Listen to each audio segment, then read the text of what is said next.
Segurança. O que os Salmos têm a nos apresentar sobre as promessas de Deus para vivermos em segurança. Eu vou projetar para vocês o Salmo 4, versículo 8. Eu peço que você leia comigo. Está aqui projetado. Em paz me deito e logo adormeço, pois só tu, Senhor, me fazes viver em segurança.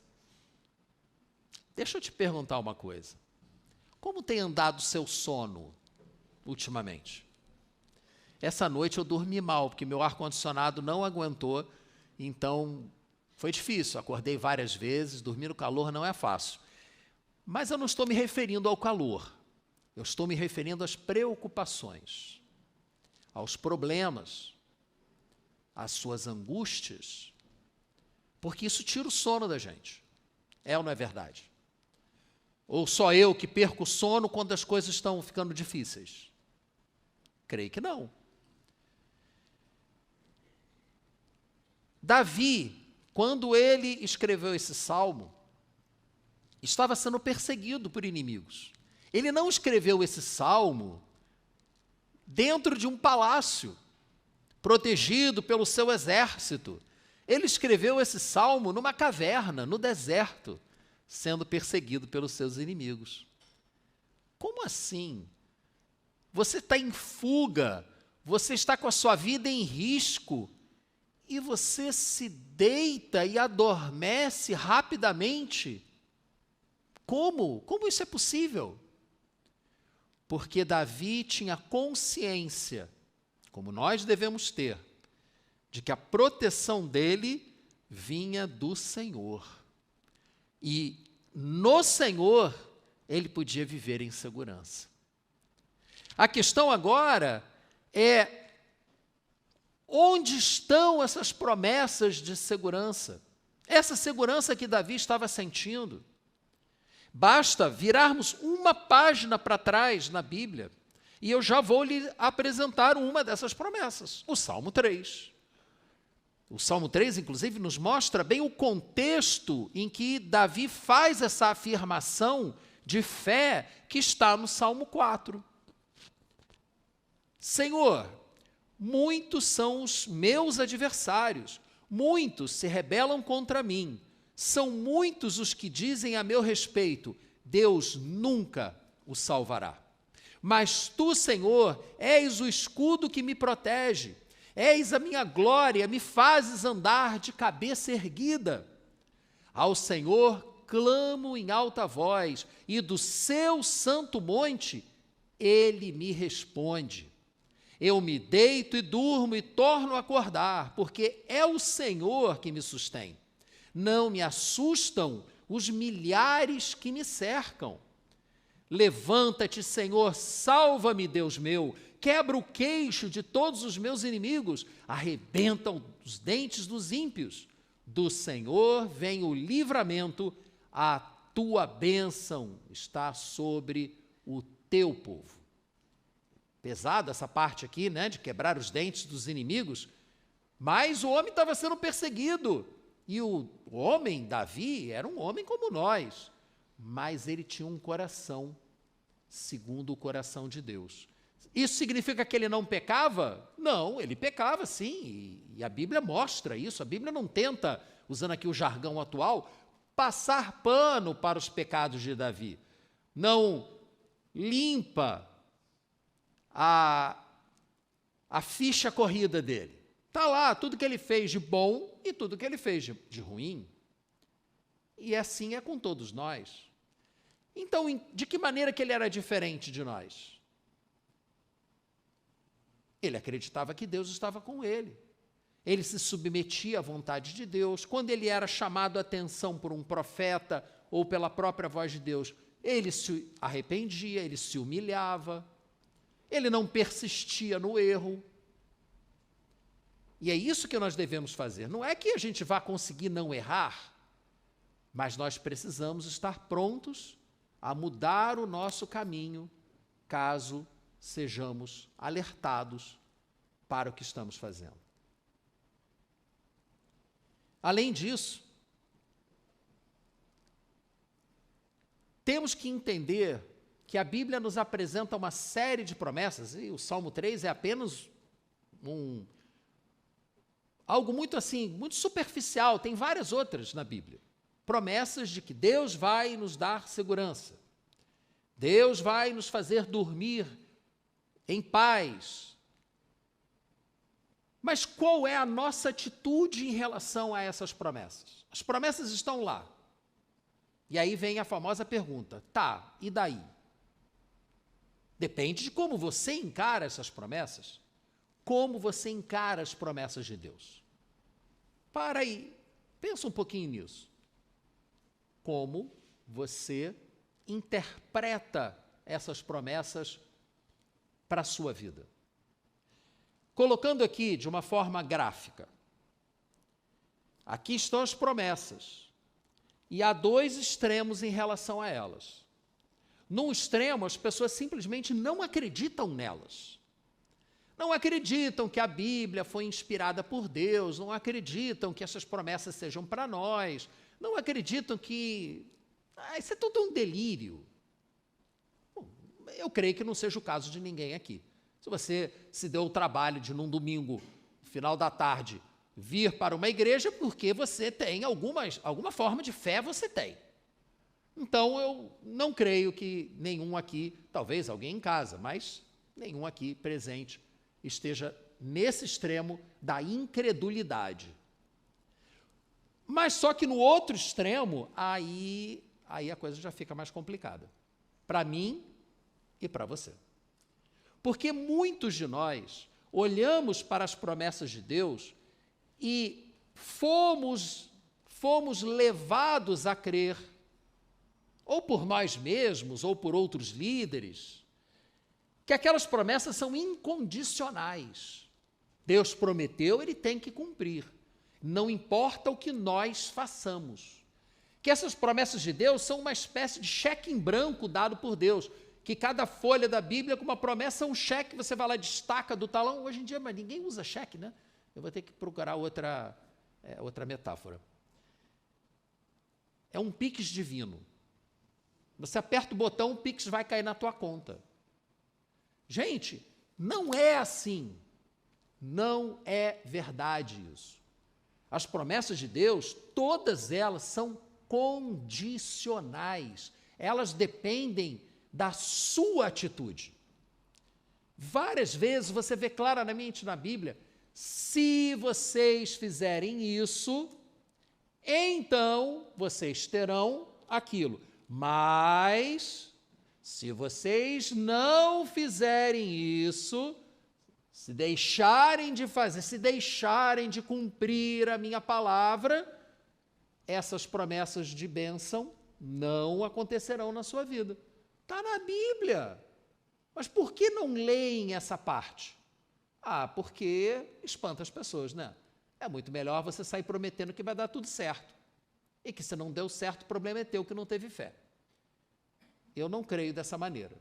Para mim, a gente tem que ser alertado para a realidade plena das Escrituras. Sim, há diversas promessas de segurança e várias outras promessas na Bíblia. Mas nós temos que estar atentos aos condicionantes.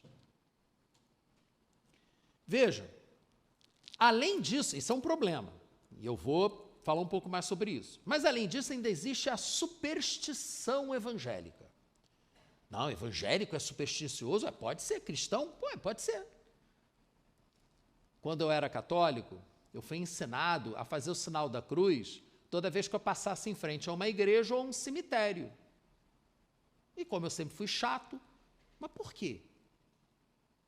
Não sei, porque tem que fazer. Não vou fazer. Se não fizer, pode acontecer alguma coisa muito ruim contigo. Isso é superstição. Não tem nada que fazer sinal da cruz.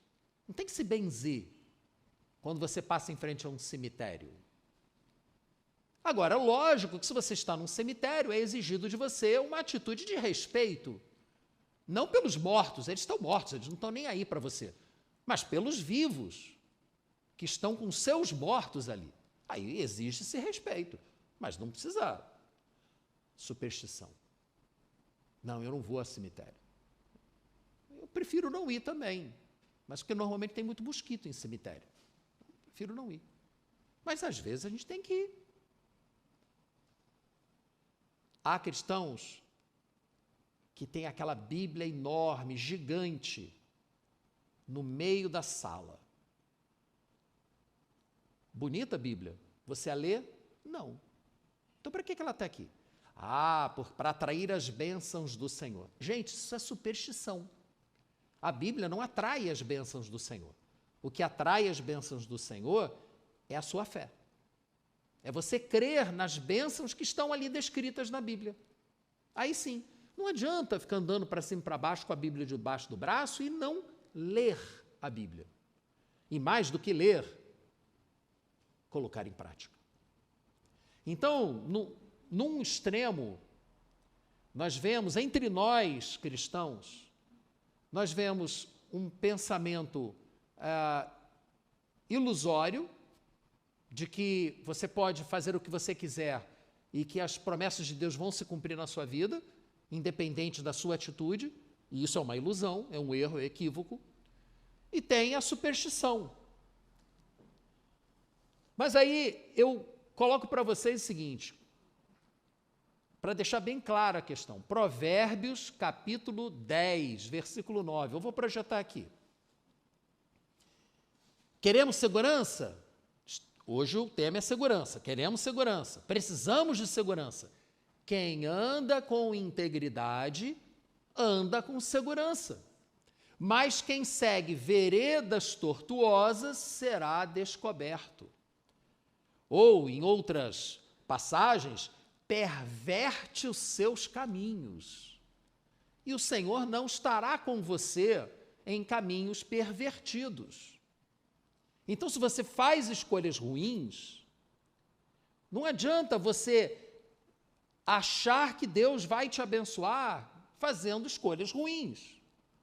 Deus vai chamar a sua atenção, Ele vai buscar você para que você não entre naquele buraco. E quando você entrar e fatalmente cair, e clamar ao Senhor, aí sim, na sua misericórdia, Ele vai lá e te resgata. Mas, se é possível evitar, por que não?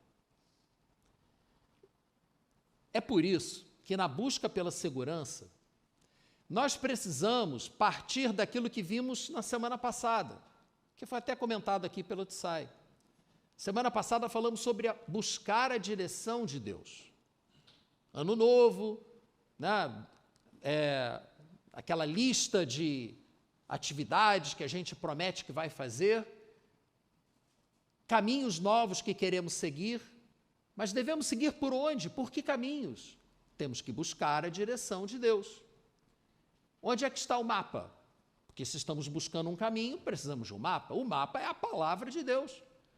Mas às vezes, como vimos na semana passada, e eu não vou repetir, a gente tem o mapa e se perde, mesmo tendo o mapa. Por quê? Nos falta orientação. E quem nos orienta é o Espírito Santo. A nossa bússola, que é a ferramenta de orientação nos mapas, é o Espírito Santo. Isso está lá na celebração do domingo passado. Se você quiser, né, a pedidos, eu vou aqui dizer que você deverá ir lá no nosso canal do YouTube e aproveita para curtir, se inscrever no canal e etc. Tá? Precisamos de um mapa, precisamos de uma bússola, de orientação para seguir o mapa.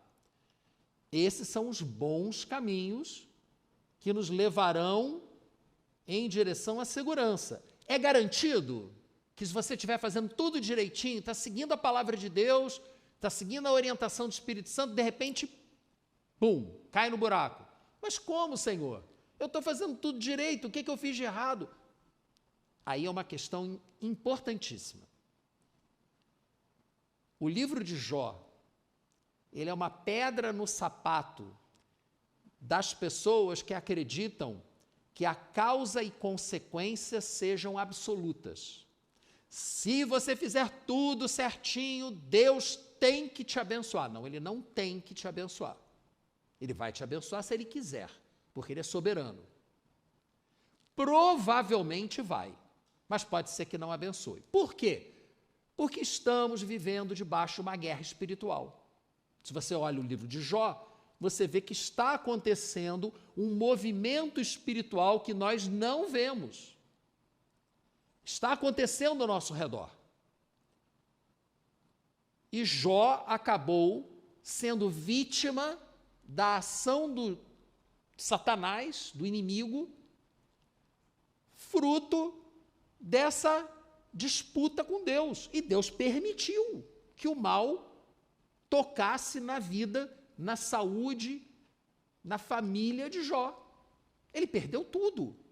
Deus permitiu. Depois, restaurou. Então, às vezes, você pode estar fazendo tudo direitinho e, mesmo assim, coisas ruins acontecerem com você. E não sejam culpa sua, você não fez nada por merecer aquilo. Nessas horas é que é muito difícil a gente manter a fé no Deus bom, no Deus amoroso. A gente fica revoltado. Mas aí que está a lição de Jó. Não se revolte. Creia que o Senhor irá restituir aquilo que Ele permitiu que você perdesse. Creia no Senhor. Mas veja, eu posso estar fazendo tudo direitinho e mesmo assim cair. Não é o normal, mas pode acontecer. Agora, o oposto, se eu escolher o caminho tortuoso, como disse ali o provérbio, eu serei exposto, eu serei conhecido no que eu estou fazendo. E aí, eu leio para vocês aqui, Gálatas capítulo 6. Está bem dentro desse contexto, se você quiser, abra sua Bíblia, carta de Paulo aos Gálatas. Paulo disse aos habitantes da Galácia, capítulo 6, versículos 7 a 9, bem essa relação de causa e efeito. Não se deixem enganar, de Deus não se zomba, pois o que o homem semear, isso também colherá. Então é um alerta aqui. Se você semear para a carne, da carne colherá destruição. Mas se semear para o Espírito, do Espírito colherá vida eterna. Então há uma promessa de Deus aqui. Escolheu o caminho tortuoso, destruição. Escolheu o caminho de Deus, vida eterna. Não é uma promessa de que nada de errado vai acontecer com você no meio do caminho. Mas vejam o final dessa afirmação de Paulo. E não nos cansemos de fazer o bem, pois no tempo próprio colheremos, se não desanimarmos. Como tem sido a sua colheita? Como foi a sua colheita em 2023? Foi abundante ou deixou a desejar? Você está desanimando? Esse ano de 2023 eu desanimei algumas vezes. Não foi uma vez só não, foram algumas. Desanimei mesmo. Ou você acha que pastor é diferente? Não, gente, a carga em cima de nós é muito grande. Muito grande. Lá nos Estados Unidos, que tem estatística para tudo, eles chegaram à conclusão que a profissão mais estressante que existe, pelo menos lá, é a de controlador aéreo. Controlador aéreo, o cara que fica lá, o avião pousa daqui, o outro decola de lá, coloca os aviões em fila, é a que destrói mais rapidamente a saúde da pessoa. E a segunda é pastor evangélico. De repente aqui é diferente, não sei. Eu acho que não. Eu acho que não. Gente, não desanime. Não desanime, creia no Senhor. Ah, mas está muito difícil. Tá difícil sim, está difícil. Mas o Senhor, Ele quer nos conduzir, como diz um outro salmo, pelo meio do vale sombrio, do vale tenebroso, até os pastos verdejantes. Às vezes, você está ali no meio do vale sombrio e você não consegue perceber a presença de Deus. Você se sente abandonado, você se sente sozinho. E você desanima, é natural. Não desanime, creia que o Senhor está contigo. Você se lembra daquela, tem uma metáfora bonitinha, né? Que é a pessoa caminhando, pegadas na areia. A pessoa está caminhando na areia, tá indo tudo bem e tal, ele olha para o lado, vê as pegadas de Jesus caminhando com ele, e aí quando fica tudo ruim, ele passa a ver só um conjunto de pegadas. Aí chega no final daquele desafio, vai lá e reclama com Deus. Poxa, no meio do desafio, eu não vi as suas pegadas ao meu lado. Ah, meu filho, na verdade não eram as suas pegadas que você estava vendo, eram as minhas, porque eu estava te carregando no colo. Ah, bonitinho isso, né? Sempre que eu fico no meio de um vale tenebroso, eu penso nisso, pensei, isso não está me ajudando em nada. Cara, no meio do vale tenebroso, esse tipo de historinha bacana não ajuda muito, não. Mas o que ajuda, e eu creio nisso, é você ler a palavra de Deus. É você ir às promessas que estão na palavra de Deus e clamar ao Senhor. Nós vimos que Davi fazia isso. Ele cria e ele clamava. Clamava contra os inimigos, ele clamava pela proteção de Deus, pela libertação da opressão. Você deve clamar, clame ao Senhor. Não fique apático diante daquilo que está acontecendo. Não desanime. Siga em frente. Por quê? E eu vou apresentar aqui para vocês agora uma oração de Jesus, que é um pouco longa, é a mais longa oração de Jesus da Bíblia. Nessa oração você verá que Deus está sendo ativado por Jesus o tempo todo, mesmo quando você estiver passando pelo meio do vale tenebroso. Você não está sozinho, Jesus está ali do teu lado, clamando ao Pai por você. Então, quando você estiver desanimando, vá até João capítulo 17. Abra lá. O capítulo inteiro é uma oração de Jesus. Ele primeiro começa orando por si mesmo, depois ele começa a orar pelos seus discípulos e ele conclui a oração orando por você, por mim também, por nós. Vejam a oração de Jesus. Essa eu faço questão de ler todo o trecho. Eu revelei teu nome àqueles que do mundo me deste. Eles eram teus, tu os deste a mim, e eles têm guardado a tua palavra. Agora eles sabem que tudo o que me deste vem de ti, pois eu lhes transmiti as palavras que me deste, e eles as aceitaram. Eles reconheceram de fato que vim de ti e creram que me enviaste. Eu rogo por eles. Olha só, Jesus, na sua oração ao Pai, está dizendo ao Pai que ele roga pelos seus discípulos. Não estou rogando pelo mundo, mas por aqueles que me deste, pois são teus. Tudo o que eu tenho é teu e tudo o que tens é meu, e eu tenho sido glorificado por meio deles. Não ficarei mais no mundo, mas eles ainda estão no mundo, nós ainda estamos no mundo. Eu vou para ti, mas Pai Santo, protege-os em teu nome, o nome que me deste, para que sejam um, assim como somos um. Enquanto estava com eles, eu os protegi e os guardei, pelo nome que me deste. Nenhum deles se perdeu, a não ser aquele que estava destinado à perdição, para que se cumprisse a Escritura. Agora vou para ti, Mas digo essas coisas enquanto estou no mundo, para que eles tenham a plenitude da minha alegria. Deles a tua palavra e o mundo os odiou, pois eles não são do mundo, como eu também não sou. Não rogo para que os tires do mundo, mas para que os proteja do maligno. Eles não são do mundo, como eu também não sou.